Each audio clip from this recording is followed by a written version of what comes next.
I really shouldn't use my excited podcast guy voice, but because it's the Masters. But this is Masters week. The OG Gambling Syndicate is back. I'm Joe Giglio, joined by Bennett Johnson from the Heastar Automotive Group and Josh Goodson from RTP Mortgage, rtpmortgage.com. Gents and Josh, we were just at the Final Four, so I'm still kind of excited from all of that. But honestly, Masters Week kind of gives me that similar tingle. I'm pumped. My favorite week of the year. I was actually thinking about it. The stretch from ACC or from conference tournaments to this week, I think that what needs to be, people do in the summer, what's the best month of sports? What's the best I think it's the second week of March through the second week of April. If we can cut off the first week of March and the rest of April, this week is just great. The way that the Final Four just rolls straight into the Masters, I guess it's even better when your team's actually playing in the Final Four as well. Like, makes it a little bit more sweeter. But I'm excited. And I'm excited. Golf has been kind of weird this year. Scottie won the Players. He won Bay Hill, but a lot of randomness. I actually watched a lot of last week, the end with Akshay winning out there at the Valero. But I'm excited to see the Live guys back. Shouts to you. You hit an Akshay ticket last week, first round. Yeah, he won wire to wire. Kind of wild to be able to do that. Barely. Well, barely, but it was bizarre how he and Denny just separated. I mean, they were 8 shots clear of third place. It was very, very, very absurd. But no, I'm excited. I'm excited because all the best golfers are now back together too for a week, which is nice to see. All right, so if you're new to golf gambling or you're new to the OG Gambling Syndicate, each week we like to make picks that will help you make money. Bennett Johnson has specialized in top 20 picks. Josh Goodson specializes in first-round leader picks. I'm not sure what I specialize in. I think maybe my one and dones have been okay, but I'm starting to get my mojo back a little bit. So I'm feeling better when it comes to the gambling, and of course it's legal here in North Carolina now. If you haven't already, I would encourage you to download the DraftKings app. You use that promo code OG24, and you bet $5, you can get $200 in bonus bets. Bonus bets are a wonderful thing if you haven't seen them already. There's obviously all kinds of parlays and boosts that are involved. There's all kinds of ways for you to make money if you haven't already. Again, use that DraftKings promo code OG24. I want to do this one a little bit different today. I want to do all of our normal bets, but I think we're going to have more people. This is our first major in North Carolina where we have had legal gambling. I think there's going to be a heightened interest. And of course, we have the U.S. Open coming here in June to Pinehurst. So I think it's a great time for us to kind of capitalize on all the traffic that we've had here on OG Media this month and now give some picks and help people hopefully win some money. So couple different things I would like to get into today. And we will start with the first round leader bets, and we'll go over how those work with Josh, who has a system who likes to make them come home. But I want to get into 3-ball bet today's and maybe some specialty props. I have one that I think will be of interest to some. And then, of course, we'll still do the one and dones for the people who have their year-long pools that they're in. But I wanted to add a little bit of a wrinkle today, if that was okay with you guys. Perfect. It's kind of like the Super Bowl for football. It really is. There's all the weird stuff you can bet on, like the Masters is even more so. When it comes to betting, a bunch of random stuff to bet on, which I'm excited about. Is it going to be who hits the longest ceremonial opening tee shot? Give me Tom Watson. Well, Gary Player or Tom Watson, not Jack. I don't know, Gary Player, not Jack. I'll tell you, if you download some different apps, there are some dangerous bets that you can get into, including will player A hit the fairway, will player A hit the green with his second shot. There's a lot that you can kind of get down into the weeds on. But I will say this for golf betting, it has the best payout, but you really do have to kind of surround this thing a little bit because there's only one winner. And those are the best odds. The 2 best odds, first round leader bets and overall tournament winner. Of course, this assumes that Scottie Scheffler doesn't just roll into Augusta and just light the world on fire and make all of these picks kind of moot. But that's why you kind of have to couch and hedge a little bit and take some different parts of it. It's not just straight up picking the winner. So let's start with the first round leader. And if you're new to golf betting, first round leader odds are really good. in part because, and really, these are professional golfers, and anyone on any given day can go out and shoot a low score and be the leader. But they're also divided. So then it depends on the number of people who are tied for the lead. That's how your payout is divided. And what we typically do, Josh, is you usually have between 12 and 16 picks for the first round leader bets. You typically put a $25 stake on each of those. So the payouts would end up being a quarter if it's a solo leader. And I'll pull up the odds here for first round leader bets, and I'll let you start because I know the list is always glorious and long. So as you can see now, even Scottie Scheffler is a 12-1 payout for first round leader, which, given he's a 4-1 favorite to win this thing, that feels pretty good.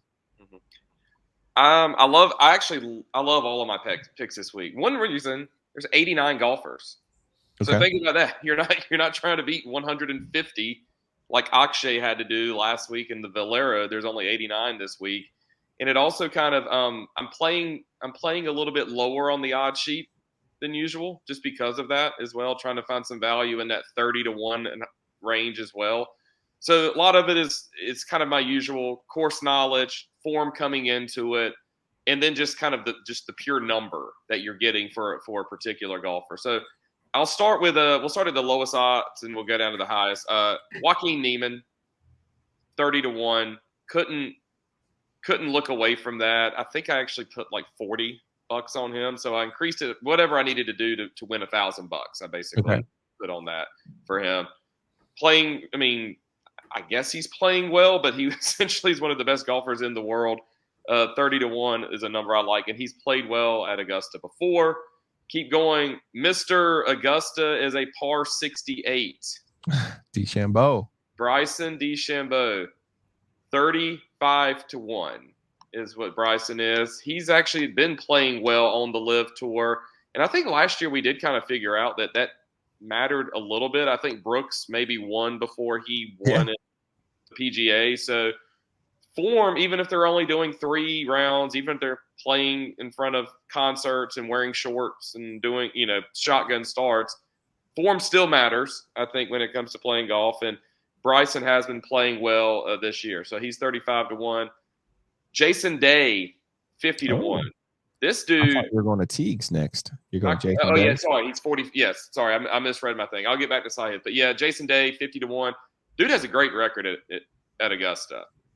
And so 50-1 number I couldn't look away from. He's actually been playing well this year, even with his crazy new clothing attire sponsorship that he's got. But 50-1 is a number I like. Sahith, yeah, we'll go back to Sahith, 45-1. He's only played at Augusta once, and it was last year. He finished T9. Sahith kind of reminds me of a little Spiethy, just creative, like kind of will be all over the place, but end up, getting back in, and then he can get hot too. Augusta is a course that is all the par 5s are reachable, and all the par 5s are birdieable, to say the same thing, but they're reachable. But I feel like if you're kind of got that, what was it, artist, maybe a bad analogy, but if you got that artist brain, creativity brain, Augusta usually brings that out in a lot of guys. So that's why you usually see a Spieth play well. I kind of lump Sahith in that same category. So he's 45-1. Brian Harmon is my next one. The little B. 50-1. He won the last major that existed. Last year. He's been playing well. I feel like if you're going to take a major, get a major champion at 50-1, and he's still playing pretty well. It's not like it was a flash in the pan for the most part. He's backed it up a little bit. Georgia guy as well. You got to look at guys from Georgia. I think just some of the course knowledge down there. As we keep going, Sergio finished in a playoff last week at LIV, 65-1. That's a big number. Sergio has played well. Obviously, he's won the Masters. So there's definitely familiarity. He's coming in, playing well. I'm skipped over Adam Scott by mistake. Adam Scott, same type of thing. I had him at 60-1. It looks like he's gone down to 55-1. That's called value for the people that are new to this. So I got him at 60-1. Keep going down. Justin Rose. I cannot quit Justin Rose. The only thing that's saving me is if Mark Leishman was in the field, I would probably have Mark Leishman too. Justin Rose is 65-1. Okay. Justin Rose has played well at Augusta. He's been in contention at Augusta. He is not playing really well coming into this. I don't think it necessarily matters because he just has had success there. I like to go look at Wikipedia pages for guys and kind of remind yourself. The dude has a bunch of yellow on his Wikipedia page for top 10s when it comes to major championships. And he has had success at Augusta as well and been in contention. So 65-1 was a number on Justin Rose. Keep going down. I'm going to make sure I try to stay in order from now on. Keegan Bradley, 80-1. Keegan's just had a solid year. It's more about the value there. 80-1. Eric Van Rooyen, another guy who's had a good year, can get hot. I think he goes out first tomorrow. He goes out first on the tee. So he might be one of those guys, and I'll kind of get into this now. It's supposed to rain tomorrow. Okay. It's supposed to rain, I believe, starting overnight tonight, leading into tomorrow. I would be shocked if there's not some sort of delay tomorrow. So if you're an Eric Van Rooyen with an 8 o'clock tee time, you may not even get on the course till noon or 1 or 2. I would believe that would imply the course will be softer. Softer usually means birdies, more birdies. So taking advantage of that. And then plus he may actually finish tomorrow. He may finish this all around to be able to play in the softest conditions that are available. So 80-1 for Van Rooyen is what I got it at. Looks like he's at 90-1 now live. And then 3 more. Gary Woodland, 100-1. Peter Malnati, just a guy coming in on decent form, has won in the last couple weeks, 110-1. And then Lee Hodges, 110-1. I'm slightly disappointed. I took 2 yesterday, and I had you in my brain. Tommy? Nope, they're right here. The Jaeger Bomb and Nick Taylor. I haven't 75-1. Yeah, I know. I like them. I haven't got on the Jaeger Bomb bandwagon yet, but I probably should because the dude he's won twice this year, right? Is that right? So. Yeah, I mean, I don't think he's won, but he's been dialed. This might sound obvious, Bennett. You are our golf nerd. But tell us a little bit about Augusta for people who are not familiar with this course. It is a par 72, playing at 7,545 yards. What are who plays well here, and who does it set up well for? What type of golfers? Well, I'm glad you asked. I do have a couple of statistics for this. No. Yes. Can you believe that? Number one, most important statistic is not really a statistic. You have to have played here before, and you have to have played well here before. So one of the things we talked about maybe betting on was first-timers. As far as who would be the best first-timer, those are not going to be the guys you're picking to win the tournament. It's not someone that showed up and they played with, the CEO of their clothing company 2 years ago there, and that was their first trip, and this is their second time back. They're not going to be there on Sunday. They might be a long shot top 20 type pick, but you want to have, these are bona fide guys that have been around. And as we get into our picks, you're going to hear a lot of the same names over and over. So recent winning experience, like Josh said, we've kind of seen maybe that even though LIV might be a different structure and it might be kind of a party scene, it's still you still have to be performing on LIV Tour when you come to a major. And we've seen that now. I guess this will be maybe that 9th or 10th major since LIV has really got up and running. And we've seen that the LIV guys that are winning on LIV are the guys that come into the majors and perform well. Some people, various podcasts that I listen to, PGA Tour, call this a bomber's course, where if you have length, it helps. I don't necessarily know that to be true because Josh already mentioned all the par fives are reachable. So to me, I start looking at those guys that have solid iron play, good approach play, because the most difficult piece of Augusta is the greens. So if you're new to golf gambling, or you're new to golf in general, not every course is the same lengthwise. Some courses are longer, some courses are shorter. Some courses are known for water hazards, and some courses are known for difficult greens. Augusta is a difficult greens course. If you don't have experience, you don't know where to, you'll hear on the broadcast, leave it, meaning if you don't hit it where you want to hit it, where do you leave the ball? The best to ever do that is Tiger. He's never going to miss on the wrong side of the hole at Augusta. In his heyday, who knows, in today's form, but he would always leave the ball on the right side of the hole. You would hear the same kind of information about a Jordan Spieth, people that have had success here. So it kind of goes back to, you want to have experience. at Augusta. As far as trends, so I always have the trends of who wins. And this week actually is the most predictive trending tournament on tour. And I won't read all of them, but some of the most important ones. 44 of the last 44 winners have played in the previous Masters. 18 of the last 18. All right, 44 of 44. Yep, 44 of the last 44. So that, the modern game, the last since what is that? The 80s, I guess. So when you say don't take Wyndham Clark, you're saying do not take Wyndham Clark. So I want to make sure Josh heard that so I can see his face. 44 of the last 44. That's amazing. Had played in at least the previous Masters. Okay. Yeah. 18 of the last 18. And we're golf guys. So these, you're going to hear these and be like, oh, yeah, that makes sense. The last 18 winners were not the betting favorite. 25 of the last 26. I love this one. Made the cut at the previous Masters. 25 of the last 26 had finished 30th or better in the previous Masters. A couple more that are 12 for 12 and 13 for 13. 13 of the last 13 winners had one previous top 8 in the 7 events before. So if you have you're playing terrible on tour, another event you're not going to show up and play well. And lastly, I love my strokes gained. The last 12 winners had gained at least 18 total strokes tee to green in the 4 events prior to the Masters.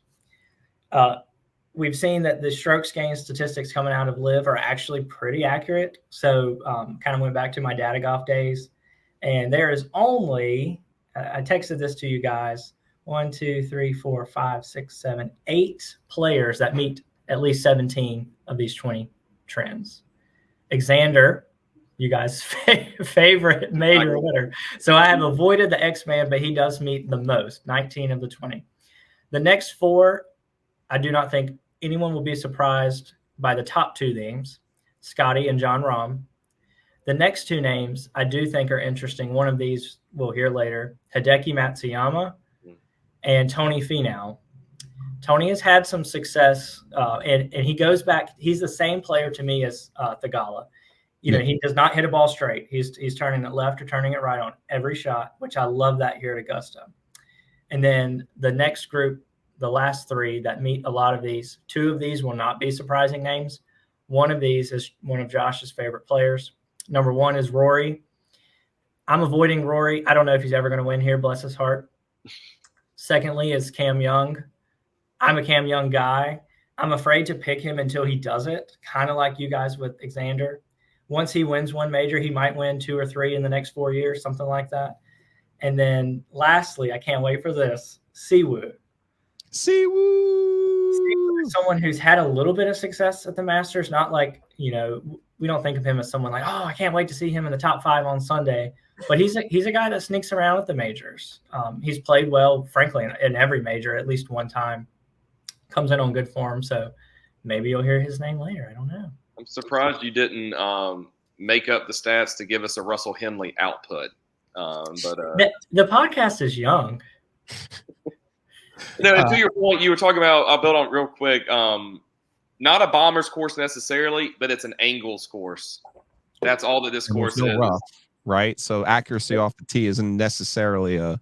It's all about where the pin locations are and being in the right spot in the fairway, because there is not a flat lie out there. It's balls above your feet most of the time, but it's angles into the greens, into the pin locations, and like that kind of goes into the course knowledge. The guys that haven't played there before just don't know that from the day to day, the Thursday pin location to the Friday and to the Saturday and to the Sunday and such. So you'll hear a lot about that. So guys that have been there 10, 15, 20 times.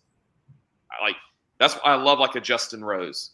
The dude has played well there, has seen it, done it, and kind of knows what he's doing. That's why Tiger and Phil can show up there and make the cut or be in contention and such. They just the course knowledge is a huge, huge, huge deal there. Before we expand on some of those thoughts, I should remind everyone, because I didn't know this, Josh, prepare yourself. You could sell your car to the Heister Automotive Group. They want all the cars. Unbelievable. They want them all. reach out to Bennett, 919-524-3348, or go to HeisterAuto.com. Yes. And by the way, Bennett, you're about to get knee deep in the Giglio family, because the Giglio boys are in the market for some cars. And this is their first time. So I told them they're going to go over to you, because I don't know anything about anything. And you're going to walk them through this process. You're going to help them build their credit and learn how to make car payments on time and all those good things that I don't know how to do, but they will. So head out over to HeisterAuto.com, or that's your actual phone number, 919-524-3348. Real deal cell phone. You could text me. You can even text him. He'll take care of you. I just want to go back one point that you made about not being a Bombers course. I hear what you're saying. It's interesting, though. If you look at the past 4 winners, right? Obviously, Rahm, Scheffler, Matsu, and DJ are guys that just hammer the ball, right? 3 of those guys, though, Scheffler, Matsu, and DJ, struggle like hell on the greens. And obviously, DJ's was the fall Masters, a little bit. It was a little bit of an anomaly, but those are 3 guys that couldn't putt to save their life. So DJ's was in the fall. Matsu was the rain.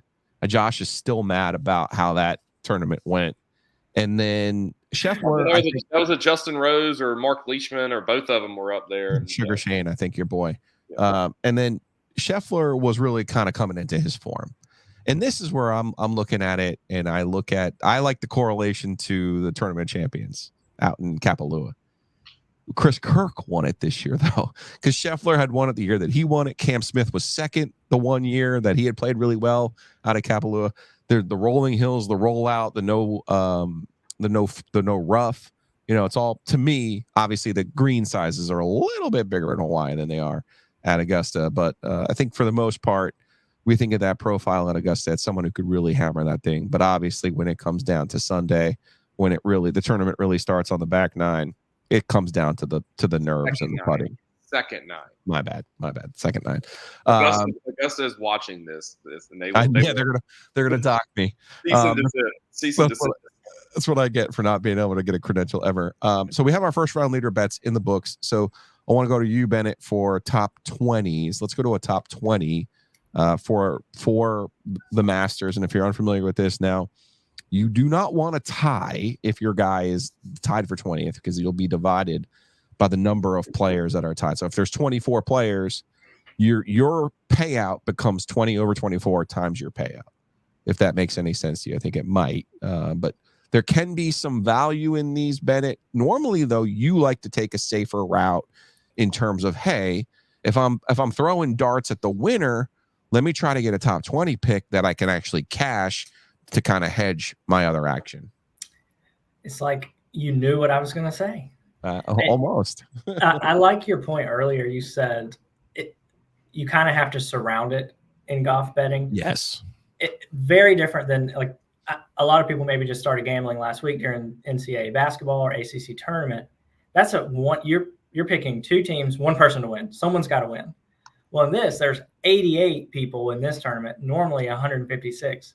If you're just throwing a dart, even if you're throwing a dart at one of the top 20 lowest odds, that's still 1 in 20. Nothing like, and for example, even going to the basketball championship, UConn versus Purdue, it's one of 2 teams is going to win, and you kind of already have an idea of which team is better. Totally different in golf.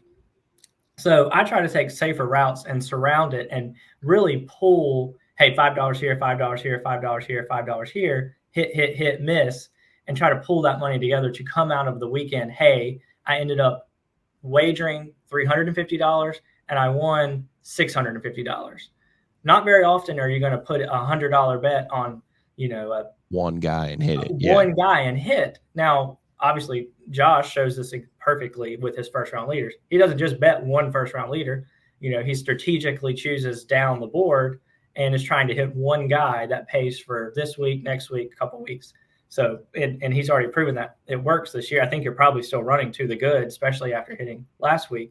Same thing for me. I tried to go back and look. I think out of all of our podcasts, I'm hitting top 20s at like 80%. So you're bankrolling that money. And that's really the money that you're throwing for the first round or for the winners. Yeah. So I this actually week, did have somebody stop me at PNC about a month ago, Bennett. They were like, keep coming up with those top 20 bets, please. You guys so are getting those, and we need those, so please. So I pulled them up here on DraftKings. I think you guys can see him, and I'll just follow along where you want me to stop. So I did get to the plus money this week, and I almost, and I will say this: we don't always talk about making cuts here, but I've sprinkled a lot of money on people to make cuts this week, even minus money, because there's only 88 players in the field. There are 10 people that I would consider like veteran players, your Fred Couples, that they really don't matter in these. So you're really talking about 75 people. And if you're getting a top 60 or top 65 and cut, that's not that many people to beat. So I've sprinkled money there. For top 20s this week, plus 130, I believe, is Will Zalatoris, plus 140. So there you go. So DraftKings yesterday, he was maybe that's bad news for me. Headed in the wrong direction here, but I have Willie Z at plus 130. He's a major player.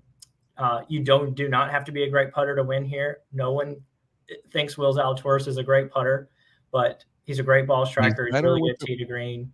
He's getting better with the long putter. Yeah, better with the long broomstick, whatever we're gonna call that thing he's using. His last 8 majors, he's got 6 top 5s. So you feel pretty comfortable. He's also had experience and played well at Augusta in the past.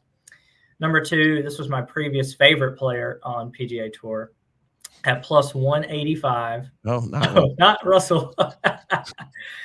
But plus 185, I feel like, and maybe he's moved today. Let's see. Oh, Cam Smith. Uh-oh. He might have been. He had to move positive. Yeah. Yeah.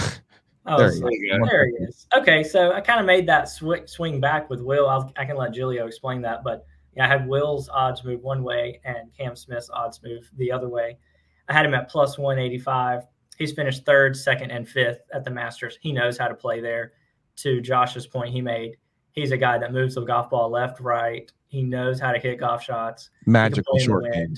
Magical. Amazing around the green. And he's a 2-putt guy. He's a 3-putt avoidance guy, which is what you have to do here. All right. Josh, you have top 20s, or you want to go to the winners? I got one top 20. It's actually a little juicy. But sometimes you just take the layups up. Did you go the ACC? Did you go ACC? No. Little juicy. Minus 150, I think, is what he was. That kind of juicy. Yes. Okay. Hideki. Yeah. Yep. Has finished top 20 here the last 4 years, including finishing first. Coming into the tournament, T7, T6, T12, and a first. That seems like pretty good form. Minus 150, so basically I have to bet $150 to win 100 is kind of just how that math works. But I liked it. Brooks, I think, is obviously probably pretty safe as well, to be honest with you. He has a little bit less juice, to be honest with you. But no, Hideki was my one top 20 play that I liked out of all of them. Okay, I actually did make one top 20, and you're not going to be proud of this because it doesn't fit anything. But Christo's Bistro, baby. Christo, Lamprecht, Georgia Tech. The Ramblin' Wreck played well at the Open last year, so I don't think the stage will bother him. I'm guessing he snuck out there too. Maybe he got Stewart Sink to get him out and play a little bit. 16 plus 1600 for top 20. I feel like every year we get an amateur or someone like Lamprecht who's new. That Sam Bennett last year running around in the top 10 the whole freaking weekend. And then obviously we saw Nick Dunlap, an amateur. I feel like and Aubert, the way that he's run roughshod over the tour. I just feel like these younger guys are more apt to be ready to come and do this thing. He's 6'8". He hammers the hell out of the damn golf ball. I just like the juice there. I like the number there. So I threw a couple dollars on that. All right, before we get to picking some of our winners, I mentioned RTP Mortgage, rtpmortgage.com. That's Josh Goodson. Josh, tell me the best way. Tell people the best way. Have a conversation with you. Reach out. Understand what they can afford. as they get into maybe the home buying season, right? That once the school year ends is when spring is now when people start thinking about, heck, I need a loan, or heck, I need a bigger kitchen, or heck, I want to move closer to the beach. So what's the best way to get in touch with you? My cell phone, usually the 252-361-1415. You can reach out right there. And yes, talk to me first, then go look at the fancy pool, go look at the fancy kitchen. And pre-approval, just remember, we need to change the word pre-approval because it makes it sound like like a doctor exam. Yeah. Makes it sound like something scary. It makes it sound like something you don't want to go to, right? Oh my God, I've got my pre-approval this morning. It just makes it super serious. It's not that bad. It's not that intense. W-2s, pay stubs, fill out an application that takes 10 or 15 minutes. It's pretty painless. If you're self-employed and got taxes, we can do it. It's not crazy. It's a little bit more paperwork, but get pre-approved first. That way we can talk about what your payment would be, so you can freely go search for a house and not have the sticker shock after you fall in love with a place of what your payment's going to be. So cell phone's the best way to reach out to me. Yep. That's 252-361-1415. It is rtpmortgage.com. That's Josh Goodson. All right, let's get into, actually, before we do winners, guys, I want to get into some 3-ball bets. And if you're new to golf gambling, and again, you're trying to surround this thing, you're trying to hedge this thing, you're like, top 20, that's a full tournament bet. Winner, that's a full tournament bet. First round leader, that means he's got to be better than 87 other guys. I want to bet on a group. And this is a type of bet that is really popular in Europe, and I would like to see more of it here in the United States. I would like for the broadcast, as I've seen in the DP World Tour, to include the score for each round because of those 3-ball bets. So 3-ball means there's 3 balls in play, the 3 different players. It's the person who wins the group. As you'll see, unless you're and even Scheffler is plus money in a 3-ball bet because you're playing against the other players in your group. Okay. So I'm going to start with my first 3-ball bet. It's your guy, Josh, Justin Rose. Justin Rose is teeing off with Eric Cole and Peter Malnati. Justin Rose knows this course like the back of his hand. Justin Rose is plus 135 in the 3-ball bet. Now, Joe, what happens if they tie? If they tie the number of by the number of players they're tied by, you get your stake back plus however many players are tied for it. So if Justin Rose wins the group by himself, you make $135 on a $100 bet. If he's tied, you'll end up with $68.50, right? I think my math's right on that one. Yes, half of what you were going to win. Half of what you were going to win, and even if all 3 of them tie, you get a third. You're still getting your stake back plus money. So I like 3-ball bets for that reason. It is not just an either or proposition. Plus, it's 1 round. It's not the full tournament. It's for that day. You can also get 3-ball odds live. Again, now with the masters.com, you can watch your group if you want. To me, this is the most enjoyable way on a daily golf bet. So I like Rose against Cole and Malnati. Josh, did you have a 3-ball bet? Yeah, I had one. It was purely just number value based. Hideki, Justin Thomas, and Will Zalatoris is the one I looked at. Mm-hmm. Zalatoris was actually the worst odds of the 3 at plus 200. So I cannot look away from a guy that is a major killer. Usually in these majors, he gets off to a pretty decent start too, yes, for the most part. And so $100 to win 200. JT, not in great form. New caddy, different caddy this week. Now, JT does have course knowledge because he gets to get on the private jet when Tiger wants to, go up there and screw around on a weekend. So he's been there and played it.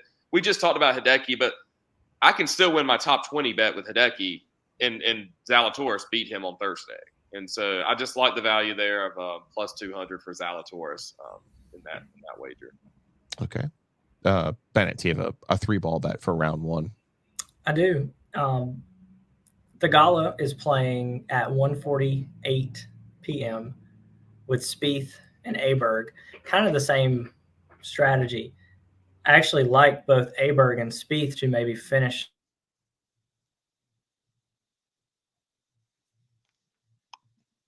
kind of freewheeling it on a Thursday, maybe Friday morning into round 1 with rain in the middle, maybe soft conditions. He's a birdie guy. So if you just want him to beat 2 people, you just need him to dominate the par fives and make a couple extra putts, shoot a 68. Maybe the other guys are playing a little more conservative. They might shoot 70. Hey, bang. It's a quick, even win for you. Yeah, and I have it pulled up now too. So you have Spieth at plus 140, Aubert 170, and then Tigala at plus 210. Again, these are all plus numbers. Now you have to beat the other 2 guys, but it's within your group, even just right above it. Brooks Koepka, that's great value against a Brian Harman and a Tom Kim. Even Tom Kim is great value. As we go through gambling, like there's probably a person out there who would take the underdog in all the 3 ball groups, put the same unit on that person, and win a bunch of money. There's just different gambling strategies at play here. So again, I would encourage you. I'm on DraftKings here. If you go to matchups and then you click on that 3 ball, you can get all of those odds. And again, these are all guys that are playing in the same group together. If you go through it, I think you could find a bunch of good value bets for this tournament. How about one more in terms of, and I think they have it on here, tournament props. Let's see what we got, because here it is. Here's the one that I like. Top debutant. We just had all of that knowledge from Bennett about, hey, stay away from these guys. Avoid them like the plague, but someone has to have the lowest score in this group. So what this means is top debutant is these are first-time players at Augusta. You are now in this group. These are all the first-timers, as you can see. There's some guys who've been hot this year. Jaeger, Pavon, Dunlap, the amateur. Hisasune, one of Josh's favorites. Eckroat, who's played well. My boy Lamprecht over here. But my boy, speaking of my guys, Danny McCarthy, I like Wyndham Clark out of this group again at plus 330. This is, again, in my brain, a bomber's course. We have now seen Wyndham play better outside of the state of California this year. He's a major champion now. I like this. I actually got it yesterday at plus 400. So this number is coming down. I like Wyndham Clark in this bet. I don't know if you got top lefty. Do you guys have a tournament prop? I have 2 quirky ones. Okay. One was, I think if you go up to the little thing above where it gets to the live specials. Okay. Keep going all the way to the right. There we go. I took this first one. So this first one was lowest tournament score of only live golfers. Now, This is not the winner. This is literally who will shoot the lowest round on any given day. It doesn't matter if it's Friday, Saturday, Sunday. Okay. Joaquin Niemann at plus 550 just like shot off the board at me for this. He did it. He did it last year, I believe, and shot. Let me pull this up. Make sure I believe he was part of the first round leaders last year. Was shooting a 65, plus 550. He has won twice this year on the Live Tour, so he is playing well coming into form. Has course knowledge, and is probably a lot of people who just watch golf casually forget that some of these guys exist. We know that John Rahm exists. We know Dustin Johnson and Koepka and Bryson. But a lot of golfers who aren't like super nerdy and into the golf, Joaquin hasn't won like a major yet. He hasn't really come on the scene, but Bennett would know better. The strokes gained, he's like the strokes gained king over there. Much like Zally. Official world golf rankings are a little funky now. He technically is number 1 in the world in strokes gained for this calendar year, Joaquin Niemann. So plus 550 of just having the lowest tournament score of only live golfers is one of the quirky ones I took a piece of. And then the next one, to make the cut, he's going for 24 in a row. Tiger cares about history. Tiger Woods. Tiger cares about like his name and history, and no one. I don't know if on his. I don't know if it's something that would read on like. I don't know at what point you would get to has the most consecutive cuts in major history as part of his just like Hall of Fame bio, but it's a big one, right? I mean, he's going for 24 this year. He's tied for the most right now, I believe, with Freddie Couples and maybe Phil. I don't know if Phil is tied with that, but there are 2 other guys tied. He's basically even money. I believe is at 115. Make the cut. He makes the cut there. He knows this course and I think he's gonna, weather-wise, he's probably gonna go out there. He may start on Thursday. He may play a little bit Thursday. but he's probably not going to be out there super early on Friday because it's just everybody's going to be backed up. So he'll have a little bit of time, more time probably to get ready than he would have had there not any weather. We were staring at a situation where he was going to be one of the last guys out Thursday, which would mean he would be one of the first guys out Friday. The reality is that may back up a little bit. He won't play. He won't go out till later Thursday, and he probably won't go out till midday on Friday, have a little time to recover. I think he's going to make the cut. So -115 for Tiger to make the cut. Okay. Bennett, you have a special prop for me, or you want to get into winners? I'll do my special prop quick. You had it up. It was top lefty in the field. Okay. And I think probably if you just got into gambling or you just got into golf, you would bury money on Brian Harman. But same philosophy that Josh has talked about Tiger. I'm actually taking Phil at +400. Wow. Speaking of not here last year, he hits the extremes of both of what we were talking about. Last year played well, has the course knowledge. He's probably coming in at the worst form he's ever come in. I think I bet he finished last week in the Live. I think he hardly participates on Live now. I like it. All right, let's get into some winners because I feel like we've danced around this a little bit, but when you have a significant favorite the way that Scottie Scheffler is at 4-1, and we should just flat out say it. Like this guy, he's finally figured out some things with his putter because his strokes gained you can explain it a little bit, Bennett, in general terms what strokes gains mean, but what he's done the last 2 years in strokes gained is equivalent to Tiger at his best. Like it's bonkers everywhere, of course, except the greens. So being able to finally make a couple putts, he wins in Phoenix and then he wins the Players. Those are both TPC courses, but obviously he won here in 22. This is somewhere that he is comfortable. And if he wins this thing, it will be super boring. And that is the biggest complaint that Josh has for Scottie Scheffler.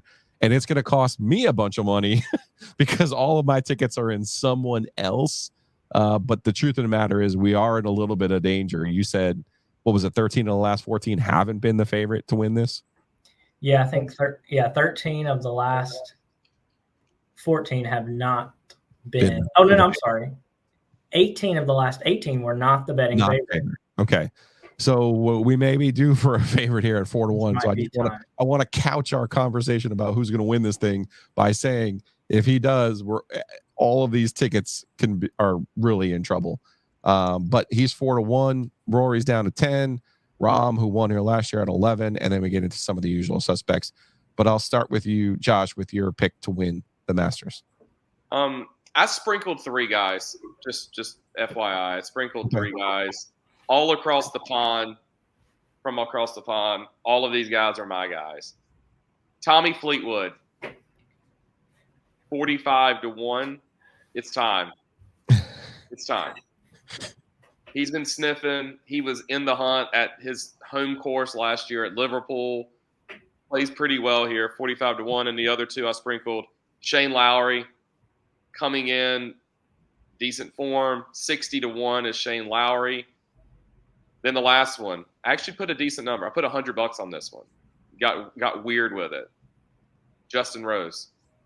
Okay. 130-1. So that would be a nice $13,000 payout.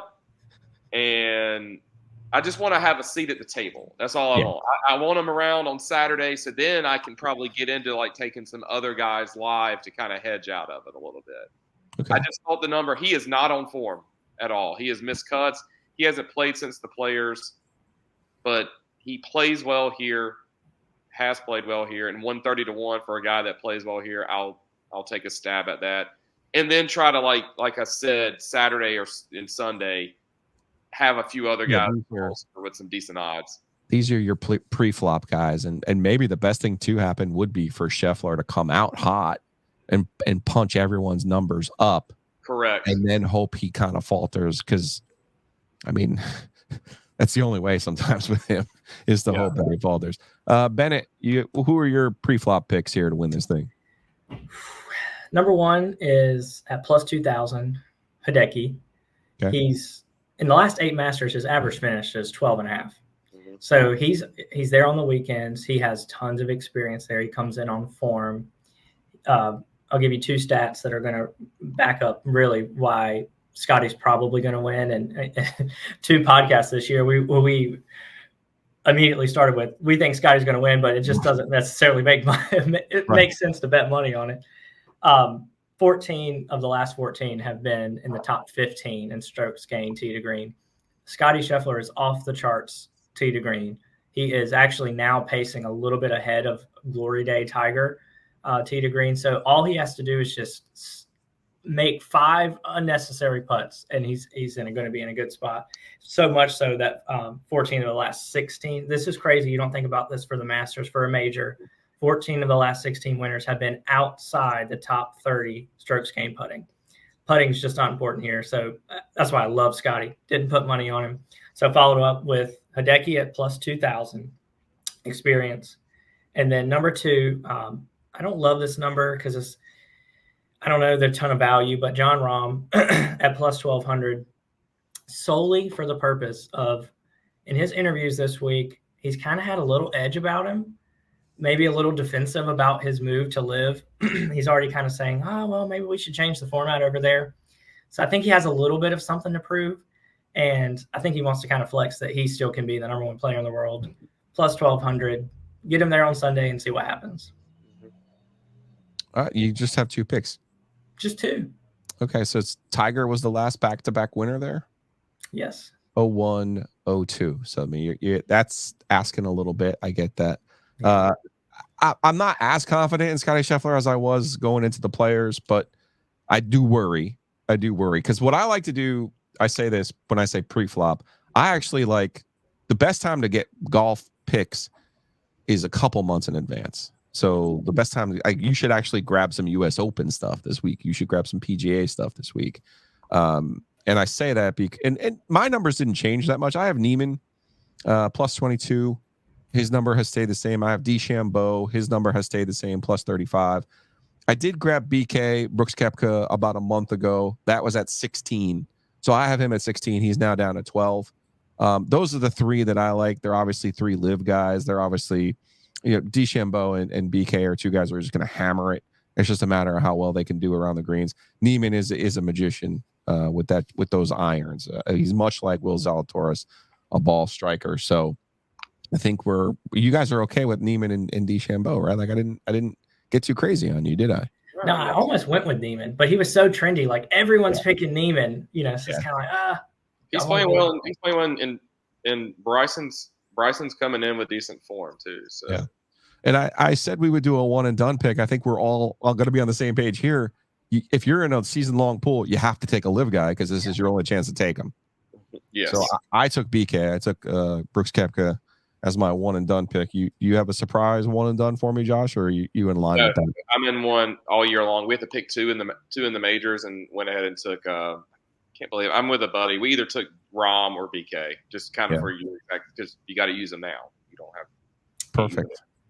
I know we overloaded some people with some information today, but I know a lot of people, I believe, at the Final Four and all the Canes games have been asking me, "You're going to do stuff for the Masters. You're going to do stuff for the Masters." I said, "Yes."